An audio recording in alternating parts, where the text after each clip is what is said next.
সবাইকে সরস্বতী পূজার শুভেচ্ছা।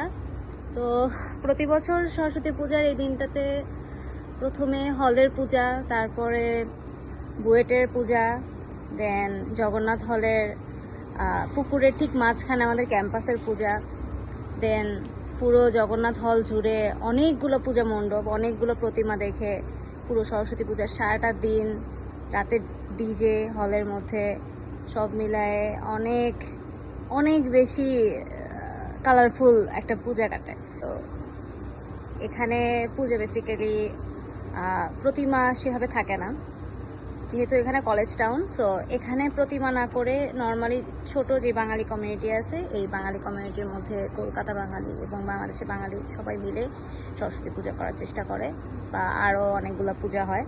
তো এখানে সবাই মিলে কমিউনিটির মধ্যে যে ব্রাহ্মণ বা পুরোহিত থাকে সেই পূজার আয়োজন করে, অ্যান্ড সবাই মিলে চাঁদা তুলে দেন হচ্ছে ভোগের আয়োজন হয়। আমি জানি না আসলে এখানে কি হয়েছে, জাস্ট হচ্ছে চাঁদা দিয়েছি, সো জানি যে ভোগ হবে, আর ভোগের মেনু জানি সবাই, এরপরে কী হবে জানি না, মেবি অঞ্জলি দিতে পারবো। তো প্রথম সরস্বতী পূজা বিদেশ বিভুয়ে, দেখা যায় কেমন কাটে।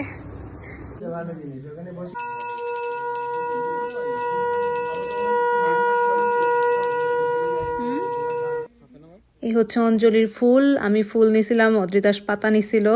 তারপরে অঞ্জলি টঞ্জলি দিয়ে আমি ফটোশ্যুট করতে বের হইলাম, একটু ছবি টবি তুললাম ঢং ঢং করে।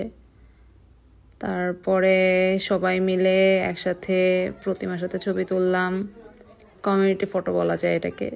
কমিউনিটি সবাই মিলে ছবি টবি তুললাম। দেন প্রসাদের লাইনে চলে গেলাম। অনেক প্রসাদ ছিল, লুচি, খিচুড়ি, 2 ধরনের খিচুড়ি, সবজি, আলুর দম, অনেক কিছু ছিল, চাটনি। একসাথে খাওয়া দাওয়া করে আমরা টোপেকায় আর একটা পূজা হচ্ছিল ওই দিকে চলে গেলাম।